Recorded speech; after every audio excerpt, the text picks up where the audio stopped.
ಕ್ರೈಸ್ತನೊಬ್ಬ ಪ್ರತಿ ಭಾನುವಾರ ಚರ್ಚ್ಗೆ ಹೋಗ್ತಾನೆ, ಮುಸ್ಲಿಂ ಮಸೀದಿಗೆ ಹೋಗಿ ಪ್ರಾರ್ಥನೆ ಮಾಡಿ ಬರ್ತಾನೆ. ಅವ್ರು ಏನು ಓದ್ಲಿಲ್ಲ ಅಂದ್ರು ಕುರಾನ್ ಬೈಬಲ್ಗಳನ್ನ ಓದಿರ್ತಾರೆ. ಆದ್ರೆ ನಮ್ಮಲ್ಲಿ ಎಷ್ಟು ಜನಕ್ಕೆ ವೇದಗಳ ಬಗ್ಗೆ ಗೊತ್ತಿದೆ? ಬೇಡ. ಭಗವದ್ಗೀತೆ ಓದಿದವರು ನಮ್ಮಲ್ಲಿ ಎಷ್ಟು ಜನ ಇದೀವಿ? ಕತ್ತಲ್ಲಿ ಶಿಲುಬೆ ಧರಿಸೋದಕ್ಕೆ ಕ್ರೈಸ್ತನಿಗೆ ಸಂಕೋಚ ಇಲ್ಲ, ತಲೆ ಮೇಲೆ ಟೋಪಿ ಹಾಕೊಳ್ಳೋದಕ್ಕೆ ಮುಸಲ್ಮಾನನಿಗೆ ಸಂಕೋಚ ಇಲ್ಲ. ಆದ್ರೆ ಹಣೆ ಮೇಲೆ ಕುಂಕುಮ ಹಚ್ಕೊಳ್ಳೋದಕ್ಕೆ, ವಿಭೂತಿ ಧಾರಣೆಗೆ, ಮುದ್ರಾಕ್ಷತೆಗಳನ್ನ ಧರಿಸೋದಕ್ಕೆ ಹಿಂದೂಗಳಿಗೆ ಯಾಕೆ ಸಂಕೋಚ? ನಮ್ಮ ಮಕ್ಕಳನ್ನ ಬೋಳು ಹಣೆಗಳಲ್ಲಿ ನಾವ್ಯಾಕೆ ಹೊರಗೆ ಹೋಗೋದಕ್ಕೆ ಬಿಡ್ತೀವಿ? ನಮ್ಮ ಮಕ್ಕಳಿಗೆ ನಾವ್ಯಾಕೆ ನಮ್ಮ ಸಂಪ್ರದಾಯ, ನಮ್ಮ ಧರ್ಮ, ನಮ್ಮ ಸಂಸ್ಕಾರಗಳನ್ನ ಹೇಳ್ಕೊಡೋದಿಲ್ಲ?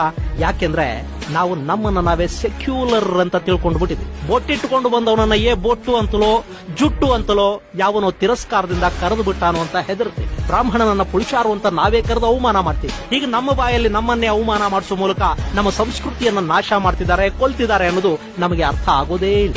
ಯಾವನೋ ಮೂರ್ಖ ನಮ್ಮನ್ನ ಆಡ್ಕೊಳ್ತಾನೆ ಅಂತ ನಾವ್ಯಾಕೆ ನಮ್ಮತನ ಬಿಡಬೇಕು? ಇದು ಹಿಂದೂ ಸಮಾಜಕ್ಕೆ ಅರ್ಥವಾಗಿದ್ರೆ ಇವತ್ತವರು ಈ ಜಗತ್ತಿನ ಅತ್ಯಂತ ಬಲಿಷ್ಠ ಸಮುದಾಯಗಳ ಪೈಕಿ ಒಂದು ಅನ್ನಿಸ್ಕೊಳ್ತಾ ಇದ್ರು. ಒಂದು ಮಂದಿರಕ್ಕಾಗಿ, ಮರ್ಯಾದಾ ಪುರುಷೋತ್ತಮನ ಜನ್ಮಸ್ಥಾನಕ್ಕಾಗಿ ಭಾರತದಲ್ಲಿ 5 ಶತಮಾನಗಳ ಕಾಲ ಹೋರಾಟ ಮಾಡಬೇಕಾಗಿರ್ಲಿಲ್ಲ. ಇದು ಅರ್ಥವಾಗಿದ್ರೆ ಕಾಶಿ ಮಥುರಾಗಳು ನಾಶ ಆಗ್ತಿರ್ಲಿಲ್ಲ. ಇದು ಗೊತ್ತಾಗಿದ್ರೆ ಈ ದೇಶದಲ್ಲಿ ಮತಾಂತರಗಳು ಆಗ್ತಿರ್ಲಿಲ್ಲ. ಯಾರೋ ಆಕ್ರಮಣಕಾರರು ಇಲ್ಲಿಗೆ ಬಂದು ಆಳೋ ಪರಿಸ್ಥಿತಿ ಕೂಡ ಉದ್ಭವ ಆಗ್ತಾ ಇರಲಿಲ್ಲ. ಆದ್ರೆ ಏನು ಮಾಡೋದು? ನಮ್ಮಲ್ಲಿ 100 ಜಾತಿಗಳು, ಅವುಗಳಲ್ಲೇ ಮೇಲು ಕೀಳುಗಳು, ಶ್ರೇಷ್ಠತೆಯ ರೋಗಗಳು, ಕೀಳರಿಮೆಗಳು, ಸ್ವಾರ್ಥಗಳು.